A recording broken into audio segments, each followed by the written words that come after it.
Miss हो गई। सुप्रभात सभी उपस्थित जनों को।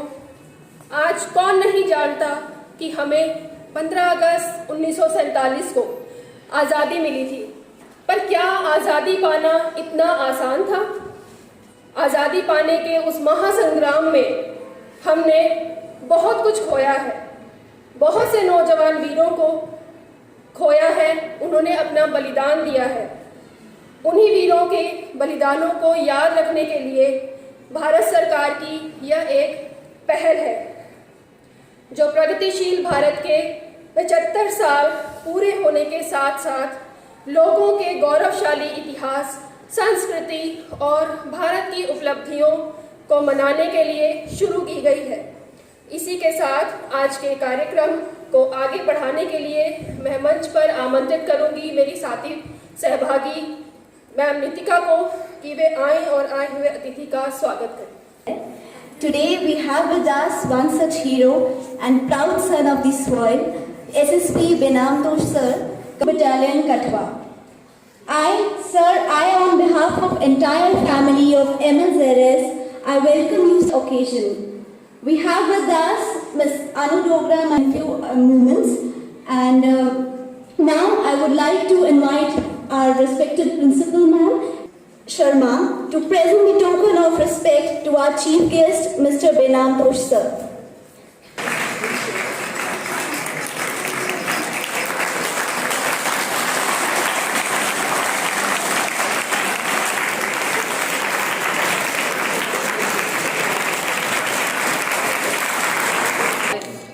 आप सबकी गड़गड़ाहट, तालियों की गड़गड़ाहट के साथ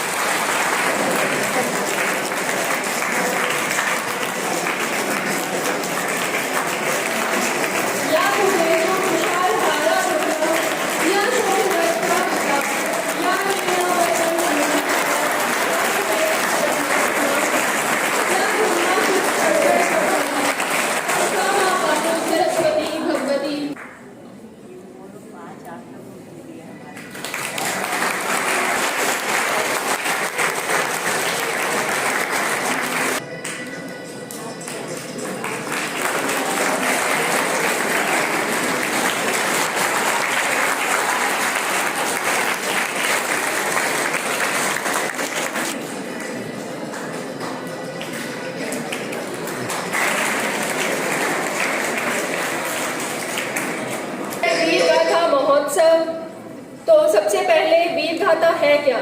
वीर गाथा एक संस्मरण है जो भारत के युद्ध नायकों को समर्पित है।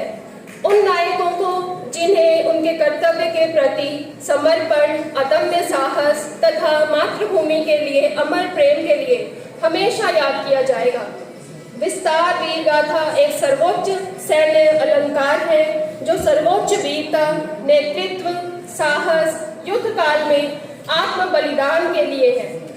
आज के दौर में यदि सच्ची वीरता के दर्शन करने हो तो भारतीय सैनिकों को ही देख लीजिए, जो गर्मियों में 45 डिग्री तापमान हो या शरीर को जमा देने वाली ठंड, वह सदैव अपनी जिंदगी की फिक्र किए बिना अपने कर्तव्यों को निभाने में लगे रहते हैं। इसी के साथ मैं आज के हमारे मुख्य अतिथि श्री बेनाम तोश जी के बारे में आप सबको थोड़ा सा जो है बताना चाहूँगी कि और कर्तव्य निष्ठा की मिसाल है। आप जम्मू कश्मीर के एकमात्र ऐसे ऑफिसर हैं जिन्हें air chief marshal P V. Naravane से सम्मानित किया। अपने अदम्य साहस एवं शौर्य के लिए आपको जम्मू व कश्मीर शौर्य पदक, डीजीपी पदक, विजय पदक एवं पराक्रम पदक से भी सम्मानित किया जा चुका है। आप प्रथम पुलिस अधिकारी हैं जो श्रीनगर में जम्मू कश्मीर की सबसे बड़ी राष्ट्रीय परेड में 5 बार परेड कमांडर रह चुके हैं।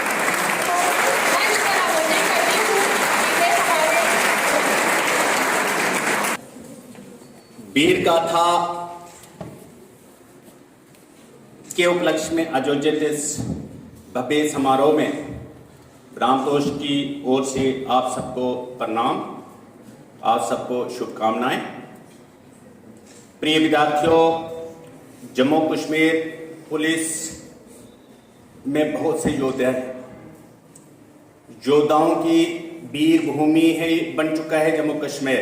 तरह तरह के योद्धे आप देखोगे, बड़े सारे ऐसे वीर हैं जो वीर गति को प्राप्त हो चुके हैं।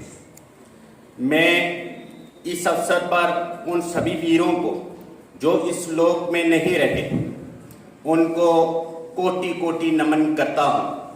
ये एक ऐसा अवसर है जब ऐसे योद्धाओं को याद करना होगा जो अपना बलिदान देश के लिए देंगे, जिन्होंने देश के लिए लड़ते हुए अपने सर्वोच्च बलिदान दिया और बिल्कुल प्राणों का आहुति देने में बिल्कुल संकोच नहीं किया। मैं एक जम्मू कश्मीर पुलिस के योद्धाओं का यहाँ पे प्रतिनिधित्व करते हुए एक छोटा सा लघु योद्धा आपके समक्ष आया हूं। भिन्न भिन्न प्रकार के प्रश्नों की मुझे भी अपेक्षा रहेगी, जो आप जम्मू कश्मीर पुलिस के मुझे पूछ सकते हो और मेरे माध्यम। बहुत अच्छा टॉपिक है जी, और मैं उनको इस प्रकार का ये सीबीएसई द्वारा इस प्रिंसिपल महोदय जी हैं यहाँ की मैडम चारू अंदोत्रा जी, उनके बारे में मैंने बहुत सुना है कठुआ में, और ये भी सुना है कि जितने भी स्कूल कठुआ के अंदर हैं उनमें सबसे बढ़िया तरीके से स्कूल का जो curriculum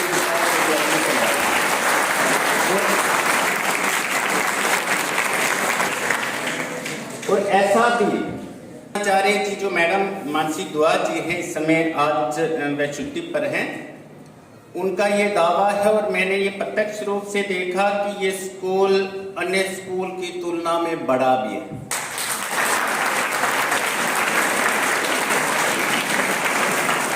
mount Litera school Kathua एक बड़ा इंस्टीट्यूशन है और बड़ी भारी संख्या में आप यहाँ पे एकत्रित हुए हो जम्मू कश्मीर पुलिस के योद्धाओं के बारे में जानकारी प्राप्त करने के लिए और जम्मू कश्मीर के पुलिस की युद्ध नीति के बारे में अधिक जानकारी देने के लिए जिज्ञासु बन करके आप यहाँ पे बैठे हो।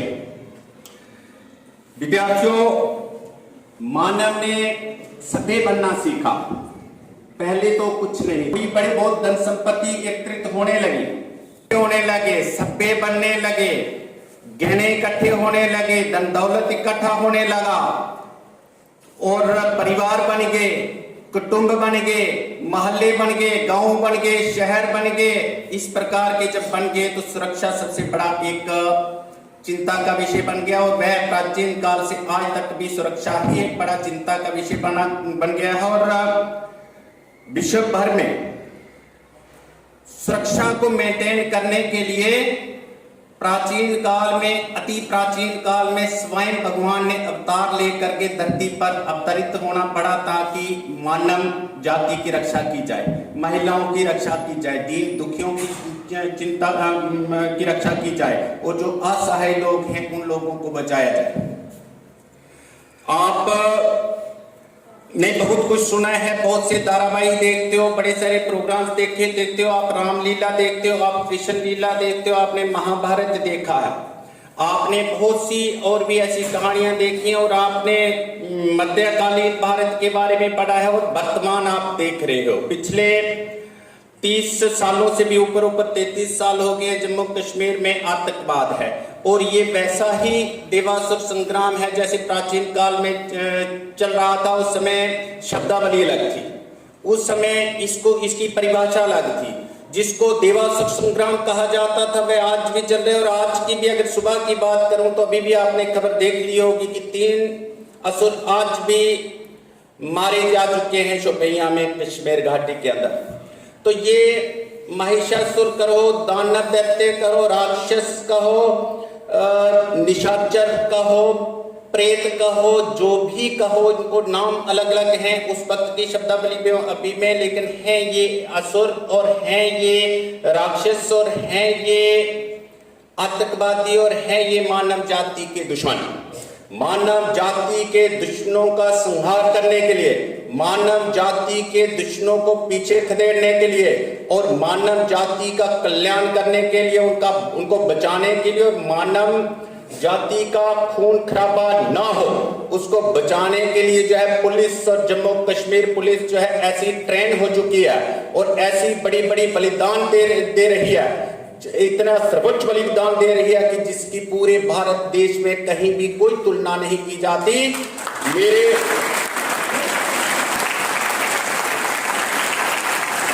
जम्मू कश्मीर पुलिस का काम अतुल्य है। जम्मू कश्मीर का पुलिस का काम, जम्मू कश्मीर पुलिस का काम पार एक्सीलेंस है और जम्मू कश्मीर पुलिस का काम जो है इसका स्वयं भारत के माननीय प्रधानमंत्री, भारत के माननीय गृह मंत्री, भारत के माननीय राष्ट्रपति सभी इसकी प्रशंसा करते हैं। और ये जो सामने आप देख रहे हैं, मैंने ये जो ये पहना हुआ है इसको कलर्स कहते हैं। कलर्स जो है वह कलर्स है जो भारत के माननीय राष्ट्रपति जी ने उस समय डॉक्टर एपीजे अब्दुल कलाम ने यहाँ पे जम्मू कश्मीर में आकर जम्मू कश्मीर पुलिस को एक ध्वज दिया था जिसके बीच में इस प्रकार का ये कलर्स था।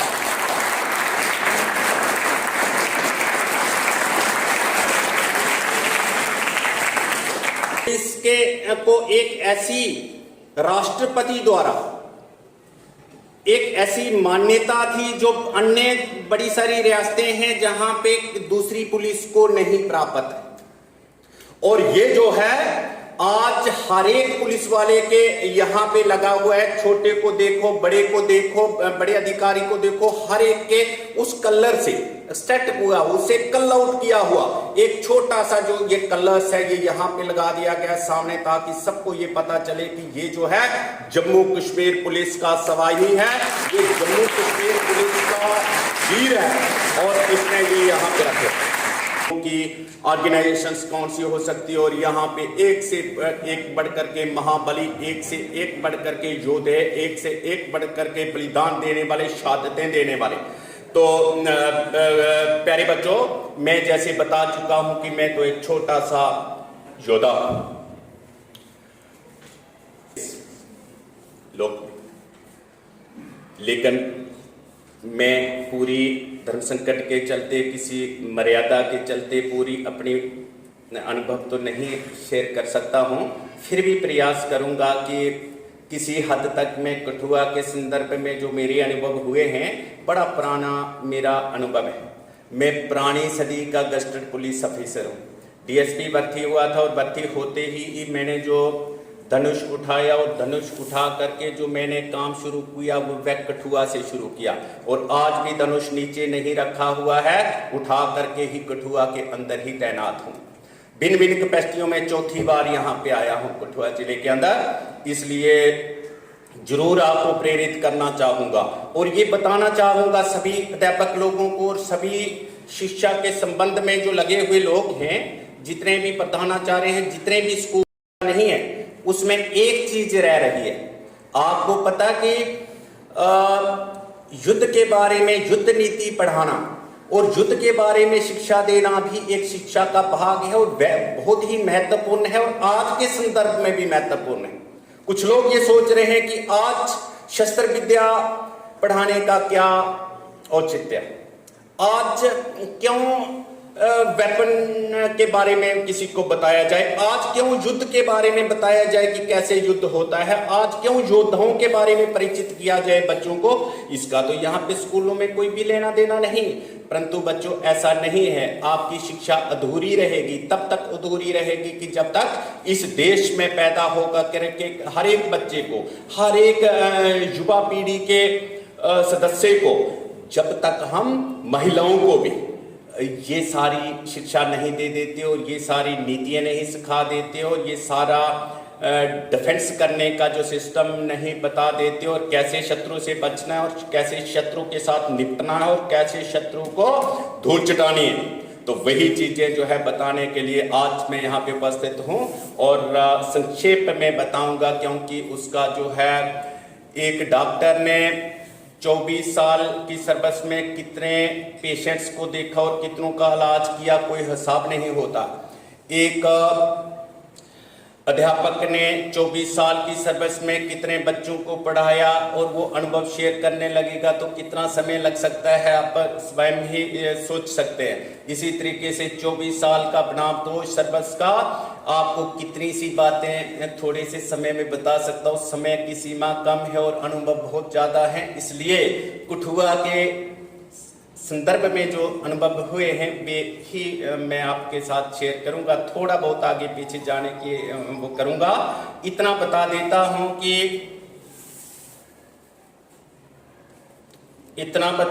हूं कि कठुआ के अंदर यदि आपको चलते हुए कोई पूछे कि वह कौन सा पुलिस ऑफिसर है जिसने कठुआ के अंदर पहली महिला आतंकवादी को पकड़ा था, तो फटाफट जवाब दे देना कि बेनाम तोश।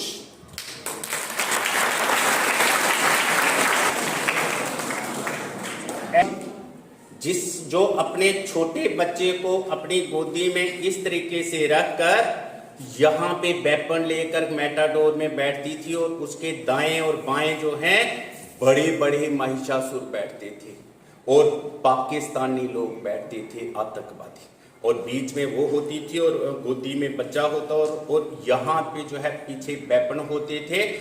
जब तलाशी करने वाले पुलिस वाले नाके पर आते थे तो वो जो आतंकवादी जो साथ वाले होते थे, बड़े बड़े आतंकवादी, वे आतंकवादी तो खाली हाथ होते थे, और वो जो महिला होती थी वो जो है जिला कठुआ की थी। बता देता हूँ कुछ चीजें। लड़की थी नौजवान और एक बच्चा भी था छोटा और गोदी में बच्चा था। अब मुझे बताइए कि पुलिस वाले जो हैं कितने हद तक किसी महिला की चेकिंग कर सकते थे, और अपनी ड्यूटी करते भी अगर तो बाहर से देख सकते थे कि हाँ जी ठीक है कुछ नहीं है, लेकिन वेपन जो है अंदर होते थे और वही ऐसे नहीं पकड़ी जाती। पकड़ी तो तब की कि यहीं पे इस स्थान से लगेट से बहुत पास यहाँ पे एक घाटी नाम का गांव है। घाटी में दो सके भाइयों को आतंकवादियों ने उठा लिया। जब उठा लिया तो उस समय में यहाँ का एसओजी का हेड था पूरे जिले का। मैं 3 जिलों का एसओजी का हेड रह चुका हूँ, और एसओजी उस पुलिस को कहते हैं जो केवल आतंकवादियों के साथ लड़ने वाली पुलिस होती है। होती तो यही पुलिस है, लेकिन इसी पुलिस में से कुछ लोगों को बाहर करके रखा जाता है और एक ऐसा ग्रुप बनाया जाता है जो आतंकवादियों के साथ लड़ता है, जो आतंकवादियों के साथ लोहा लेता है, जो आतंकवादियों का सहारा करता है, जो आतंकवादियों का सर्वनाश करता है, उसको एसओजी कहते हैं। मैं 3 जिलों का एसओजी का हेड रह चुका हूँ, कठुआ जिले का भी। एसएसपी बेनाम तोश जी और आए हुए पुलिस ऑफिसर स्टूडेंट्स, आज मैं अपने आप को और हम सब अपने आप को भाग्यवान समझते हैं कि बेनाम तोश जी एक ऐसे पुलिस ऑफिसर, थोड़ी सी मैं इंट्रोडक्शन दूंगी कि मैं कब इनसे पहली बार मिली। 2002 में मैं हॉस्पिटल में कोई पेशेंट था हमारा, मैं और पंकज जी हम देखने गए थे उनको, और बाय चांस मैंने देखा कि एक पुलिस ऑफिसर जिन्होंने एक हैट पहनी है ब्लैक कलर की और बड़े एक्टिवली वहाँ पे अपना वो पार्टिसिपेशन दे रहे थे। कुछ वहाँ पे कोई केस आया था तो हमने नाम सुना था कि एक ऑफिसर आया है यहाँ बेनाम तोश, पतला सा कोई एक लड़का है और बहुत वो कहते हैं कि वो ईमानदार जो, तो हम भी, मुझे भी वो थी मतलब देखने का तो वो था कि मैं भी देखूं, और बाद मेरे महीने पर मैंने दूर से इनको देखा और सच में वो एक अलग सा चेहरा वो अभी भी मुझे याद है, और एक अलग सी पर्सनैलिटी और वो एक्टिवनेस आज भी मुझे वो आंखों में समझ सकती थी कि हाँ ये ऐसे पुलिस ऑफिसर हैं जो देश के लिए कुछ ना कुछ करेंगे। काफ़ी अच्छा काम किया हमारे कठुआ के लिए और लोगों में वो एक उत्साह भी था कि पता नहीं हम अब पुलिस में कितनी बड़ी चेंज आने वाली है। ऐसी बात नहीं है, कहते हैं ना इरादे नेक हो तो सपने भी साकार होते हैं। अगर आप अच्छे इरादे से आते हो, अच्छे इरादे से काम करते हो तो अच्छा वो ऐसी बात नहीं प्रोग्रेस भी होती है और समाज में उसका अच्छा एक मैसेज भी जाता है। हर डिपार्टमेंट में हम देखते हैं बहुत ज़्यादा करप्शन होती है, वैसे भी डिपार्टमेंट 1 या 2 लोगों के कारण बदनाम भी हो जाते हैं। वो कहते हैं कि एक मछली सारे तालाब को गंदा करती है, ऐसा ही होता है। अच्छे लोग भी होते हैं सिस्टम में, और उसको अच्छा बनाने के लिए एक भी बंदा ऐसा आ जाए तो ऐसी बात है सिस्टम बदल जाता है। तो हम बहुत बहुत धन्यवाद करते हैं सरकार, और आज आपने इनके एक्सपीरियंस से मुझे लगता है काफी कुछ सीखा है। हमें सबको अच्छे लोगों के एक्सपीरियंस से हमें सीखना चाहिए, जो एक्सपीरियंस सीनियर्स को होता है।